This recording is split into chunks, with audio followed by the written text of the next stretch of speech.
She only wanted to save him, but behind this door, Faith turned to fury. A devoted mother, brutally murdered. A 19-year-old boy, his hands stained with her blood. And one question no one can answer: did he kill her because of who she was, or what she believed? This is Vic's Crime Stories, and tonight, we expose the truth behind the Chicago crawl space murder.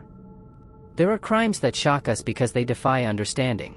And then there are crimes that cut deeper, not just because of the violence, but because of the questions they leave behind. This is one of those stories. Mary Stalage was a woman who carried kindness like a second skin. She was the kind of person who would stop in the middle of her day to pray with a stranger, who believed so deeply in her faith that she saw salvation as something to be offered, not forced. She worked in a funeral home, a place where grief was a daily visitor, where people came broken and left with nothing but memories. And yet, even there, in the quiet hum of mourning, Mary found a way to bring light. But on a cold November afternoon, that light was snuffed out. She walked into an apartment just a few steps from where she worked, a place she had been before. The young man who lived there, Nicholas Gutierrez, was only 19, barely more than a boy. He was quiet, kept to himself, and those who knew him said there was something unsettled in his eyes. Not anger, not hatred, just a kind of quiet storm, the kind that brews in silence until it can't be contained anymore. Mary had spoken to him before about faith, about redemption. She believed, truly believed, that no soul was beyond saving. And so she went to him again, not with judgment, but with the kind of conviction that comes from love. What happened next was not a slow unraveling. It was not a misunderstanding that spiraled out of control. It was sudden. It was brutal. The argument started quietly, words exchanged in the dim light of that small apartment. Then, something inside Nicholas snapped. The details are hard to hear: the beating, the stabbing, the way Mary's life was taken not in a frenzy of hatred, but in a burst of something darker, something raw. And when it was over, Nicholas did something almost as chilling as the act itself. He dragged her body across the floor, lifted a loose board, and hid her beneath it. As if she were nothing. As if she had never been there at all. For 3 days, Mary's family searched. Her children called hospitals, her friends combed the streets. No one thought to look beneath the floorboards of a quiet apartment just steps away. No one imagined that the woman who had spent her life comforting others would end up discarded like a secret. When the police finally found her, the city of Chicago didn't just grieve, it recoiled. Because this wasn't just a murder. It was a violation of something deeper. Mary had worked in a place of death, yes, but it was a place of dignity. A place where the departed were treated with reverence. And now, she had been denied that same respect. Nicholas had no history of violence. No record of hatred. So what made him do it? Was it anger? Was it fear? Or was it something else, something about the way Mary's words scraped against wounds no one else could see? The debate that followed was fierce. Some called it a hate crime, an attack on faith itself. Others argued it was something more personal, a moment where pain and pressure collided with terrible consequences. But one thing was certain: this was not just a crime of blood and bone. It was a crime of silence, of secrets buried beneath floorboards, waiting to be found. And now, we must ask the hardest question of all: what happens when the person who comes to save you becomes the one you destroy? Mary Stalage lived her life in the quiet spaces between faith and compassion. At 51 years old, she carried the gentle weariness of a woman who had raised 4 children, who had spent years balancing the weight of motherhood with the calling of something greater. She was the kind of person who didn't just believe in God, she believed in people. And that belief wasn't something she kept to herself. It spilled out of her in small, persistent ways. She worked at a funeral home, a place where most people only came when they had no choice. But Mary didn't just see it as a house of endings. To her, it was a place where souls lingered, where the grieving needed more than just a service, they needed comfort. And so, she gave it. She would sit with widows as they clutched rosaries, whisper prayers with strangers who had no one else to turn to. Some might have called it devotion. Others might have called it kindness. But to Mary, it was simply what you did when you loved the world enough to try and save it, one quiet moment at a time. And then there was Nicholas. 19 years old, barely out of boyhood, living in the apartment above the very funeral home where Mary worked. He was young enough that his face still held the softness of adolescence, but his eyes carried something heavier. Those who knew him said he was quiet, the kind of quiet that wasn't peaceful, the kind that came from keeping too much inside. He was gay in a world that hadn't always been kind to him, in a family that hadn't known how to love him the way he needed. He told friends that he felt like a shadow in his own home, present but never truly seen. Mary had noticed him, of course. She noticed everyone. And when she saw someone who seemed lost, she didn't look away. She reached out. The first time she spoke to him about faith, it was nothing more than a conversation. A few words exchanged in passing, a gentle suggestion that there was always hope. The second time, it was a little longer. She spoke about redemption, about the love of God, about how no one was ever too far gone to be saved. And Nicholas listened. He didn't argue. He didn't walk away. But those who knew him best said there was something in the way he held himself afterward, a tension, like a wire pulled too tight. Because here was the thing about Mary, she was relentless in her kindness. She didn't push, not in an aggressive way. But she also didn't stop. She believed, truly and completely, that if she just kept offering the truth, eventually, it would be taken. And Nicholas? He wasn't angry. Not at first. But he was tired. Tired of being told he needed saving. Tired of hearing that the person he was might not be enough. He had spent his life being told, in one way or another, that he was wrong. That he didn't fit. And now here was this woman, this kind, well-meaning woman, telling him the same thing, only she framed it as love. The visits continued. The conversations grew longer. And with each one, Nicholas felt the walls around him closing in. He wasn't being attacked. He wasn't being yelled at. But he was being cornered, slowly and surely, by something he couldn't fight, because how do you fight someone who only wants to save you? Friends would later say he never spoke about her with hatred. Just exhaustion. A deep, bone-deep exhaustion. And then came the day when Mary knocked on his door one last time. She didn't know it would be the last time. She didn't know that the words she had spoken so many times before would finally land in a way she never intended. She only knew what she had always known, that faith was a gift, and gifts were meant to be shared. But Nicholas? He knew something else. He knew that sometimes, when the world presses in too hard, when the weight of being told you're broken becomes too much, even the gentlest touch can feel like a shove. And on that day, in that small apartment above the funeral home, something inside him finally broke. The air smelled of incense when Mary left Mass that November afternoon. The scent clung to her wool coat as she walked home, her fingers still tracing the smooth beads of her rosary. She had prayed especially hard that morning, for her children, for the souls in purgatory, and yes, for the troubled young man living above the funeral home where she worked. Mary's footsteps were steady as she climbed the stairs to Nicholas's apartment. This wasn't her first visit, nor would it be her last, she thought. She knocked 3 times, her usual pattern, and waited. When the door creaked open, the smell of stale takeout and unwashed laundry drifted out. Nicholas stood there, his eyes red-rimmed from lack of sleep, his t-shirt wrinkled like he'd been wearing it for days. "Mary," he said flatly. Not a greeting. Just an acknowledgement. "Nicholas," she replied, her voice warm as always. "I was hoping we could talk." What happened next unfolded with terrible clarity. The apartment was small, a single room with a mattress on the floor, a hot plate in the corner, and a Bible Mary had given him weeks before gathering dust on the windowsill. She sat on the only chair while Nicholas perched on the edge of his bed, his knees bouncing nervously. At first, the conversation followed its usual path. Mary spoke of God's love, of redemption. Nicholas stared at his hands. But then she said the words that changed everything. "Nicholas, this lifestyle is a sin. Your soul is in danger." The young man's head snapped up. His breathing quickened. "You don't know me," he whispered. But Mary, convinced this was the moment of breakthrough, pressed on. "I do know you're loved. But you must repent. You must change." What happened next wasn't a slow escalation. It was a dam breaking. Nicholas stood so suddenly the mattress springs shrieked in protest.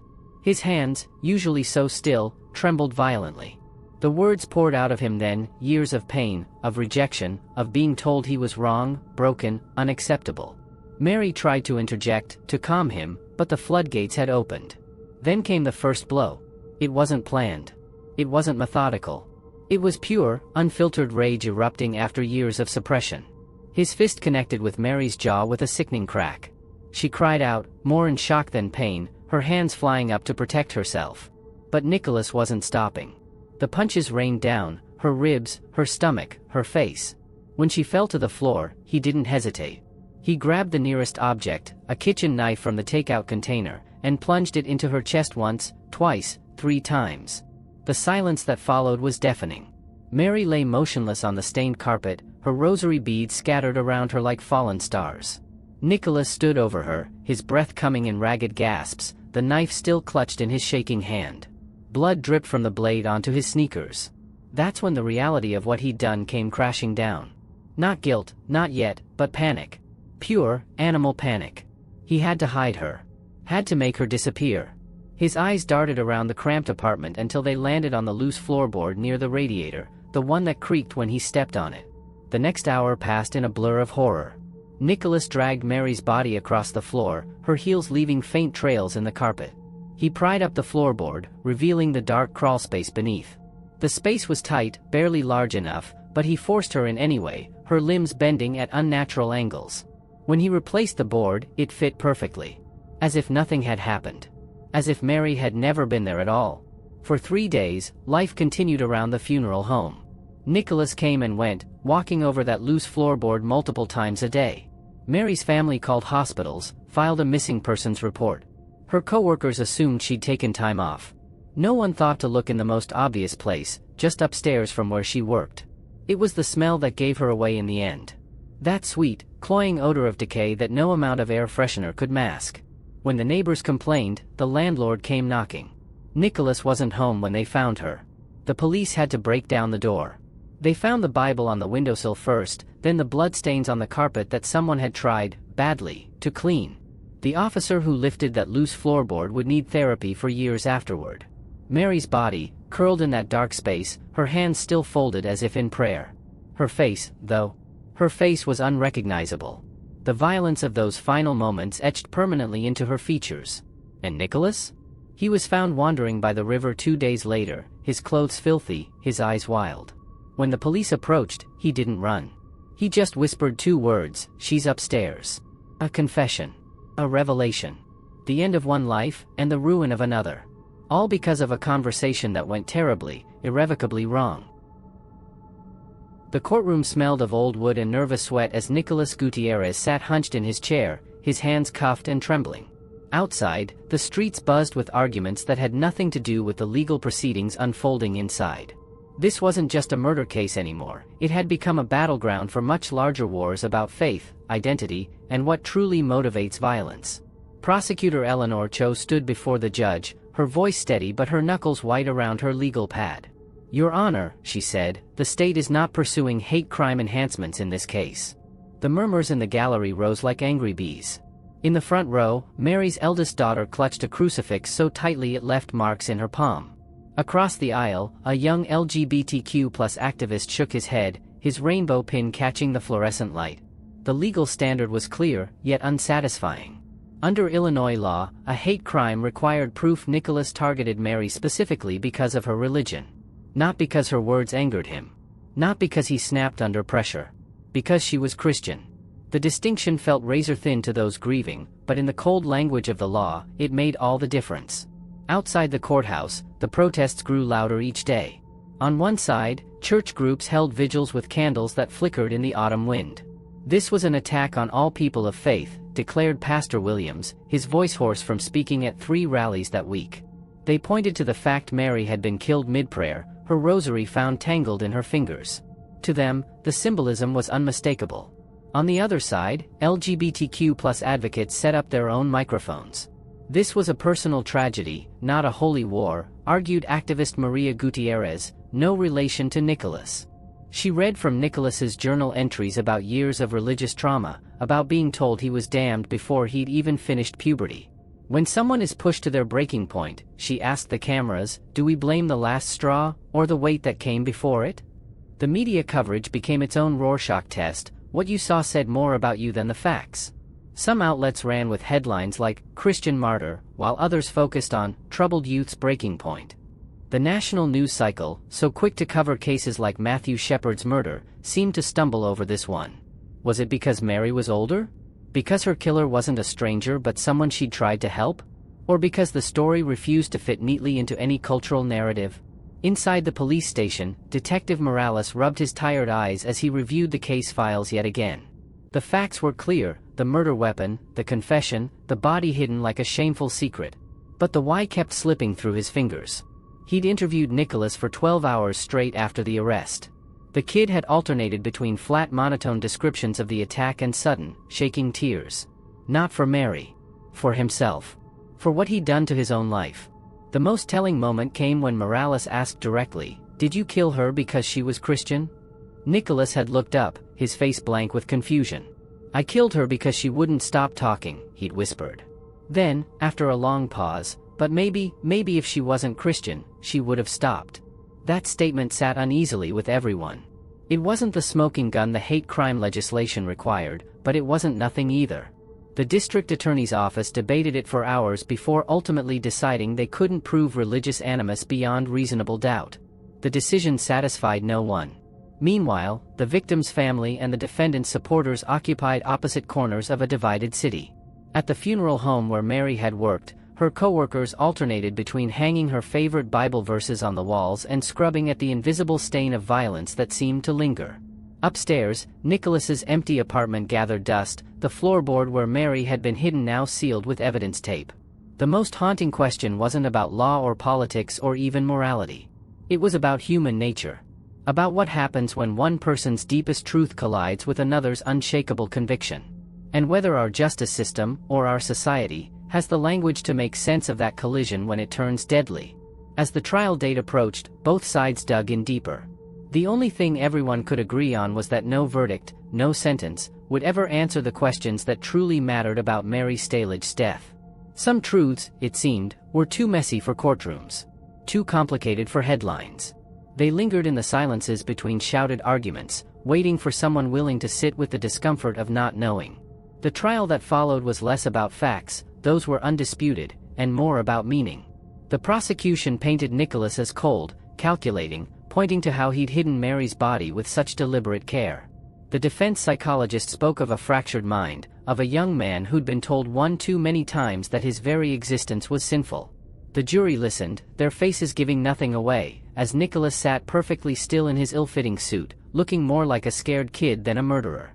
When the verdict came down, guilty of first-degree murder, no hate crime enhancements, the courtroom erupted in competing waves of relief and outrage. Mary's family hugged each other tightly, their tears falling on the worn wooden pews.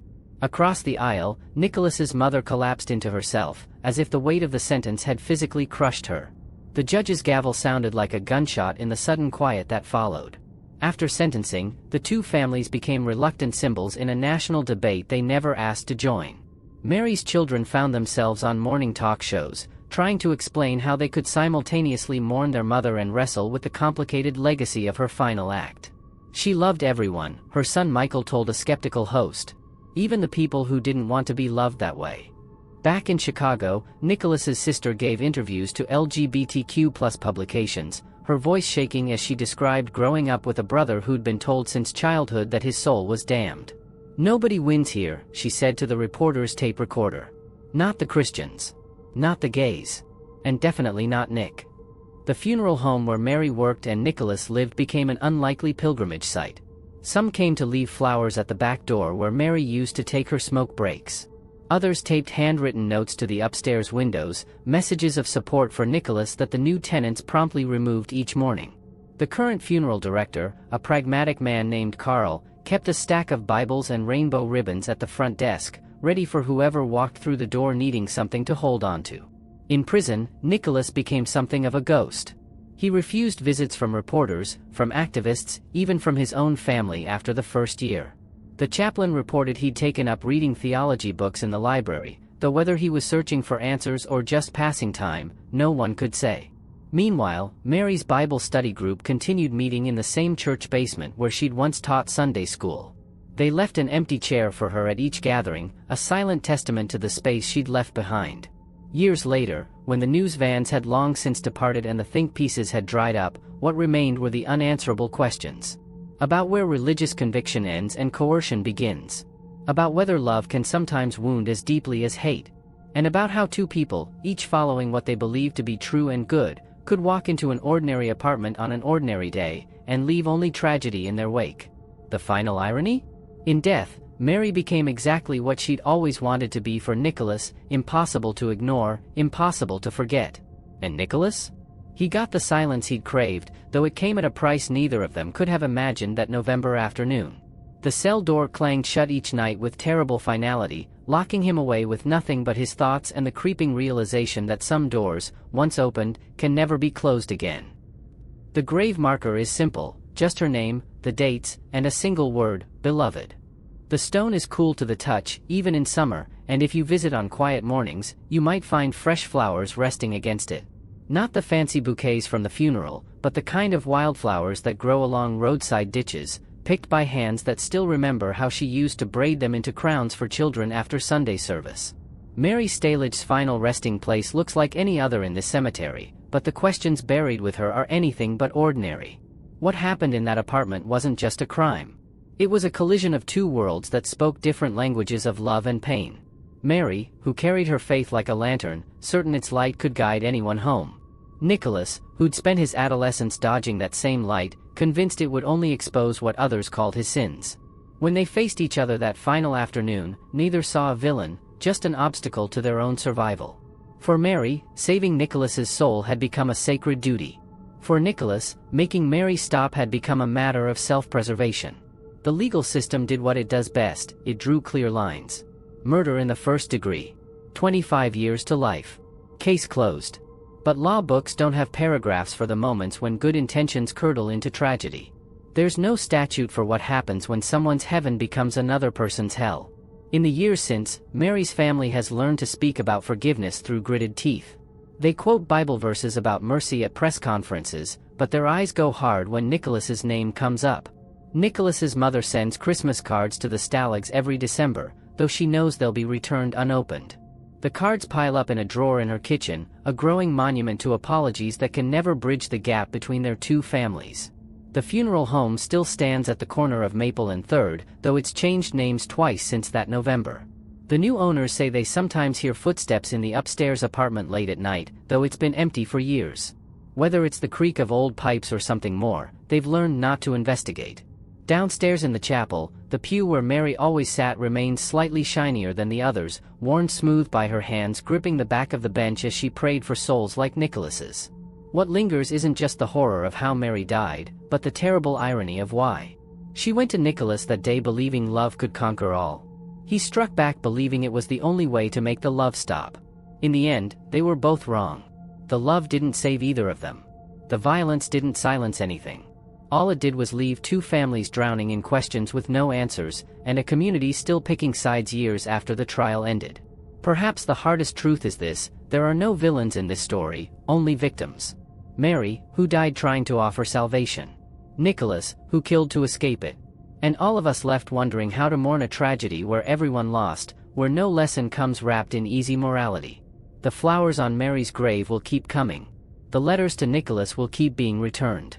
And the apartment above the funeral home will stay empty, its floorboards permanently stained with the memory of what happens when absolute certainty meets desperate need. Some wounds never fully heal. They just learn how to stop bleeding long enough to let us carry on. Mary's death left such a wound, not just on those who knew her, but on anyone who's ever loved too hard, or not been loved enough in return. The stone in the cemetery may be cold, but the story it represents still burns. And long after the cameras left and the headlines faded, that burning continues, quiet, persistent, and utterly without mercy. And now, dear viewer, this story becomes yours. What do we do with such impossible questions? Was this a crime of hatred or despair? A martyrdom or a tragedy?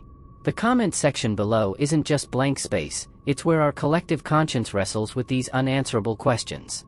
I want to hear your truth. Type it out right now before the weight of this story fades.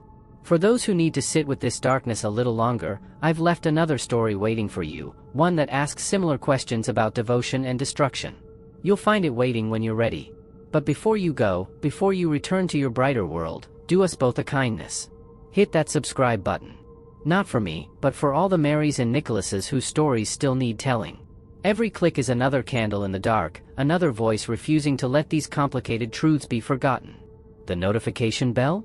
That's your promise to keep listening when the world would rather look away. This has been Vic's Crime Stories. The truth isn't always black and white, but we'll keep searching for it in all those difficult gray areas together. Now go hug someone you love.